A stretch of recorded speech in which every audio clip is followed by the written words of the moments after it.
Hello, hello. Welcome back to Beekeeper Alive, where I could not fit the entirety of the Bee Movie script into this video, but you like jazz? On this episode, we are going to be talking about a very specific type of bee today. Um, but I think that goes with me giving some clarification prior. Since this is only my second video I have ever made, I think it's fair to admit, first and foremost, I am a very big Xeno supporter. I got into 40k with 10th edition, and with 10th edition being my start to 40k as a whole, I got in on, of course, one of the more common starter armies, the Tau. Specifically, right when the Kroot launch box came out, actually. Um, due to this love for the Xenos as a whole, I've done a lot of rating on a bunch of very unique species. And I want to shed some light on them with probably one of the more well-known Xenos species, but one that does get obscured pretty heavily when it comes to the Tau. So in this week's episode, we are talking about... Ooh, Hmm. That's not supposed to be there. There we go. We will be skimming through the Tau very briefly, just so we can talk about the Vespids as a whole. So, this is not a Tau-focused episode. If I am going to do one, it's going to be a very long episode, in its entirety, but I do want to talk just a little bit about all the auxiliaries. Um, of course, the Kroot and Vespid are the two well-known ones, and you can, of course, field the Guevesa, or humans, or the Demiurge, the Votan, in Tau if you're willing to kit bash. I particularly actually run a few squads of Pathfinders that are Leagues of Votan, but that's getting besides the point. The Tau as a whole are a collection of aliens that all subscribe to the same idea, being doing things for the betterment of each other and society as a whole. Tau, just in general, have a bunch of really unique models due to this philosophy. Of course, there are the wide variety of Kroot, from Kroot Hounds to Kroot Rampagers, Kroot Gunners, the Long Spear having a Calamandra, to even the 10-man squad of Vespid Stingwings, and of course the drones, and the aptly named Tau themselves. In lore, there are a whole bunch more auxiliaries that we just don't have access to. I can't remember their name off the back of my hand, but there are a bunch of psychic mushrooms, featured in the Shadow Sun book by Phil Kelly. I know, that name is horrifying. I don't like saying it either. After this video, we will be taking shots of Dawn dish soap. Um, but to kind of tie us back to the auxiliary, its name of the Kroot and Vespid, for a lot of us who are familiar with Halo, including myself, I like to summarize the Kroot as the jackals and the Tau like the drones that you would see in Halo 3 and Reach, of course. So, let's kind of shift our focus fully on the Vespids and talk about their home planet. That's not Bespin. Um, the homeworld of the Vespid, of course, is Vespid. This is not confusing, I promise. It is a gas giant 3 light years away in the galactic south of the Noi Sept, I believe is how you pronounce that. Tau names are something to be sure, so if I pronounce that wrong, well, whoops. Um, the settlements here on Vespid consist of a bunch of floating islands, which look like giant stalactites, that just kind of float in the upper atmospheres due to having gas pockets of much higher, a much more buoyant gas, to put it in a proper term. Um, the Tau themselves discovered the Vespid at a relatively unknown point in their history. We can assume it was likely during the first expansion. Um, and we can, from there, make the assumption that they were probably the second auxiliary species found. But we don't actually have like specific dates on the Vespid at all. But we do have a lot on their initial interactions, which we will talk about later, because I have some potential hot takes that we will talk about as a Tau fan as a whole. So, let's talk about the Buzzed Boys in general, shall we? Vespids in general tend to be a bit taller than humans, as a whole, meaning that they tend to be about anywhere from 5 to 7 feet tall, being vaguely humanoid insectoids, as they're often put by Ordo Xeno specialists. Which does mean, of course, they do have stingers, and diamond-hardened claws, if that's not horrifying at all here. Um, with most of the ones that we do see of the Vespid being Vespid females, which are slightly larger than their male counterparts. Having that good bit of gender dimorphism back once more. Vespids are capable of flight, as can be seen here in the image provided, but there's a fun quote to that, given to us by the Death Watch. While capable of flight, the Vespid wings should not grant them this ability according to imperial understanding of aerodynamics. It's a funny quote. I'm B-movie be damned. But the Vespid do actually have roughly 2 to 4 sets of wings. I say this based off the models, as I have built many of these models because I love the new 10th edition models, which we will talk about their 4th edition counterparts soon. But they are capable of incredible bouts of speed, often being favored for usage with Crisis and Pathfinder squads. Crisis suits are, of course, the Tau mechs that a lot of people associate with Gundam, while Pathfinders are, of course, their scout snipers. Vespid work in tandem with both of these phenomenally, often being paired with a Shazui to command them and give them orders across the battlefield. But what makes them also very popular is their ability to eat just about anything. Vespid are very commonly known to eat things on the battlefield, whether that be mostly organic debris. I'm assuming they don't eat rocks very often, but if they do, I could imagine them as crayon eaters, the bee's knees. But it should be clarified as well that their carapaces are known to be incredibly resistant to radiation. This is totally not foreshadowing, I promise you. I'm not lying to you at all in the slightest. But Vespid color schemes from there are due to different strains. Strains is their way of effectively saying ethnicities or subspecies. So on the next slide here, we'll talk about strains, but strains are effectively a way to justify painting your Vespid however you please.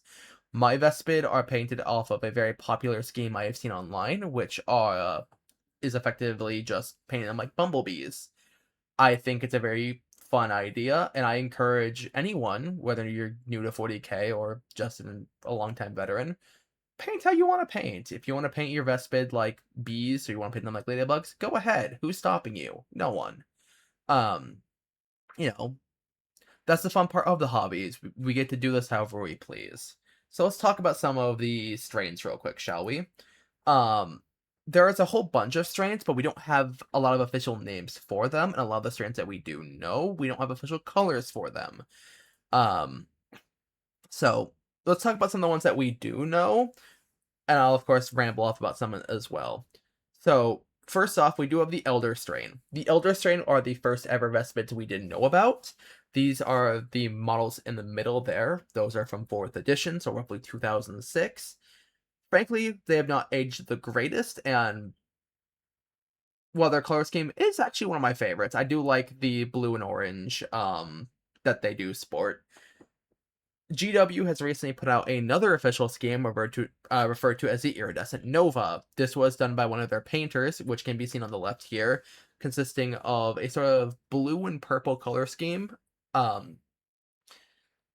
with, of course, the orange guns. I like to imagine it as a sort of revamped version of the Elder Strain coloration, but that's just my own thoughts. From there, we do have the Hivestorm strain as well. There's not an official name for it, unfortunately, but this is the one that you've seen all over the place for Kill Team. With Kill Team being very, very prone to doing orange and black sort of color scheme for their box sets, especially new editions.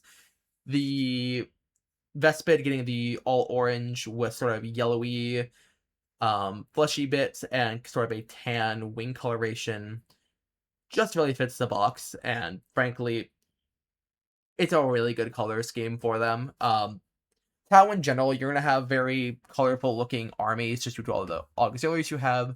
You might as well lean into it to some extent, at least in my opinion. But we do know there are other strains,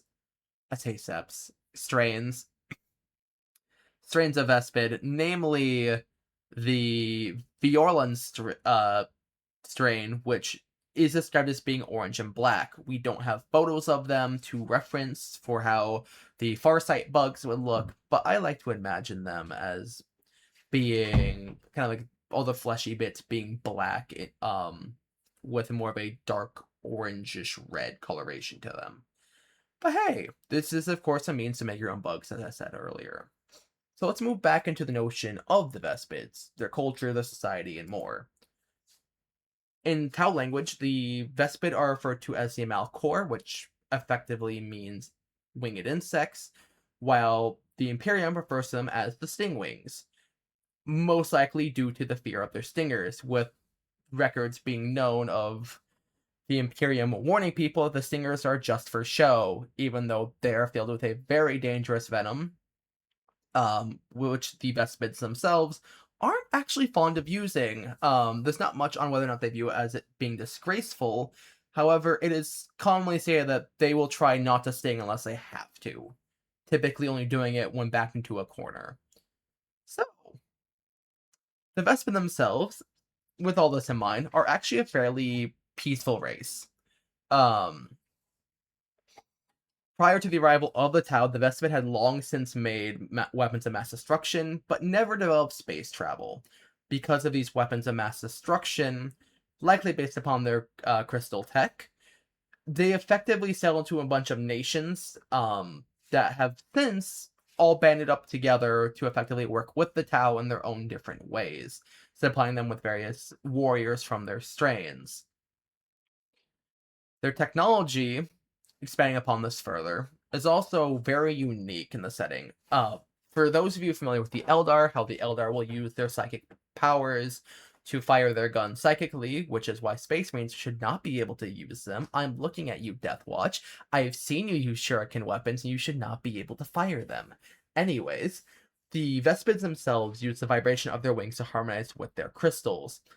These crystals are stage 4 cancer guns. Let's just get it out there right now. The Vespid fire high concentration radiation waves at their targets in the form of bright green beams, typically. These effectively melt Space Marines on the tabletop for 40k. These are Strength 5 AP2 damage 2. If they hit and the Space Marine fails to save, that is just instant killing the Space Marine. They aren't Dev Wound. However, a bunch of the Vespid guns do have Dev Wounds, just not their common blasters. And we will see this a lot more as we go on, because I will be talking more in depth about the various guns, because they're really funny.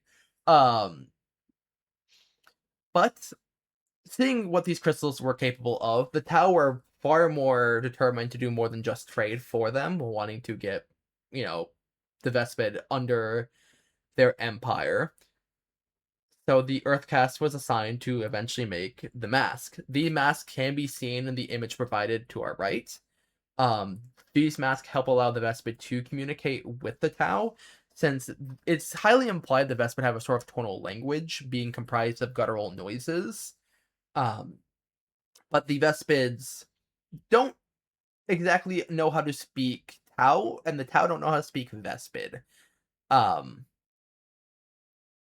Which will lead us into talking about some misconceptions I want to talk about. This is where the hot take section begins.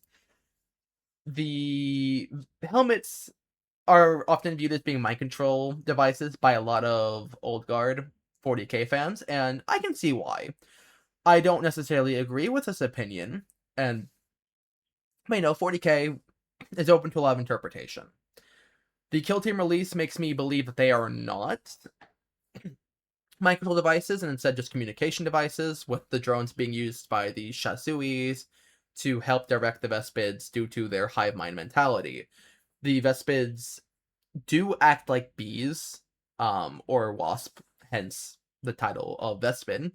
But we do know that the Vespid, prior to the Tau's arrival, have a very similar sort of community or cultural understanding to the Tau, working towards the betterment of their hive/strain. So when the masks were made and given to the strain leader so they could talk with the Tau, it did not take long for the Vespid to immediately go, "Oh, hey, you are explaining this idea of the greater good, and we fully understand this and agree with this concept as it's something we do ourselves."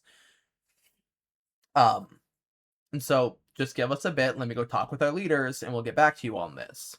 From there, the many nations of the Vespid have since worked with the Tau pretty in depth, um, with the Tau being their defenders, as we have seen Space Marine chapters try and capture their pupa leaders. Effectively, the Vespids have a tradition of exposing their leaders, when they're still pupas, to the atmosphere of their planet. The exact purpose of this is unknown, and the Ordo Xenos wanted some information on this. Unfortunately, the Tau showed up after the Vespid put up one hell of a fight, eventually managing to push off the chapter of Space Marines that showed up to defend the pupa and recover it for the Malvas strain, I believe. It's Malvas or Malvas. Um, but the Vespid are shown, even without the mask, to be incredibly cooperative with the Tau. Um, Often, not even the mask are required, but they will just do their part, as they believe in the greater good, and many of them do not need this hammered into their heads repeatedly like the Kroot do. But ultimately, this is up to interpretation. If you believe they are mind control devices, you are welcome to believe so. That's not something I will necessarily argue with, but I think it's that sort of discussion makes the Tau fun. Are they truly evil? Are they neutral? Are they somewhere in between? I am of the belief post Elemental Council, the Tau are not as bad as Phil Kelly has wrote them to be. Um, with my interpretation being that not all Tau are good, not all Tau are bad. It just depends on, the circumstance. Sort of like everyday humans. But with that being said, I think we should go a little bit more in depth on the Tau weaponry now, or more specifically, the Tau upgraded versions of the Vespid neutron tech. While these weapons are usable by other species, as described earlier, these crystals do harmonize with the Vespid in particular, making them far stronger in their hands. And so we've seen a wide variety of their guns, with Vespid actually being one of the. Actually, I believe they are the only species in the Tau Auxiliary to be given Tau weapons outside of the crew, as we've seen many crew use Tau rifles on occasion. The Tau weapons given to the Vespid are the Neutron Sting, which are cancer pistols used by the Shade Strains, a Vespid given stealth suit cloaking technology, the Neutron Blaster, which is their standard cancer rifle. You will see these on many Vespid warriors as a whole. The Neutron Rail Rifle, which is a cancer railgun. To iterate more on this gun in particular, the clip there is the same crystal you've seen in some of their guns prior. This crystal then gets a very, borderline microscopic fragment shaved off of it by the technology within the gun that is then magnetically fired at such a high speed that whatever gets hit by it is effectively getting blown out from one side of the tank to the other. With even if you survive, these shots are highly radiated, leaving basically anything within these victims guaranteed to effectively suffer no matter what. It's kind of better to get hit by the railgun than to say, no, I don't want to get hit by it. You're dying either way. Let's make this easy. Okay, buddies. Um, from there, we have two more notable neutron weapons, being the neutron grenade launcher, which basically fires tactical nukes. If you play Kill Team, the neutron grenade launcher leaves a cancer field that if you start within it, you take damage. 40k, it's a blast weapon, but in Kill Team, it's horrifying. And of course, there is a neutron grenade. We actually do have a visual of this as the Shade Strain, the Vespid shown on the right here, is holding a neutron grenade. This is effectively a small tactical nuke. Nothing too crazy here. It's not going to destroy a city by any means. It's just going to probably take out basically your garage for the next few years. Just don't go in after it's been thrown. But there are some things to note. As mentioned earlier, the Vespid are allowed to use Tau Crisis Suit weapons, namely a flamethrower which gets given to a single Vespid. From there, the Imperium also has their own version of neutron weapons, though I'm pretty sure it's not connected to the Vespid neutron weapons. To We've seen them in 30k pretty frequently. There are several tanks that have them, and then the brand new Hastari, the new Atomic Heavy Infantry Skitara units also have neutron weapons. But I am of the belief that these are not connected to each other, and it's merely happenstance that they're just called neutron on both ends. Just GW not checking to make sure all the guns are uniquely named on both sides. So, in conclusion, while introduced in 2006 with the release of 4th edition, the Vespid have become a mainstay for the Tau and recently got their update within 10th edition, in particular being one of my favorite model updates from 10th edition. While not my favorite model of the edition, I think if I had to pick a favorite model, I really like the new Defiler. I think the Vespid are just a phenomenal auxiliary that needs more variety to them. I would love to see if in future GW decides to expand upon the Stingwings by maybe giving them more melee focus operatives, or even just giving them more variety. Like, we have so many different versions of crew. It would be interesting to see the Vespid maybe get the same treatment. But I do know that Vespid are very protected by the Tau due to just their value from the crystals alone.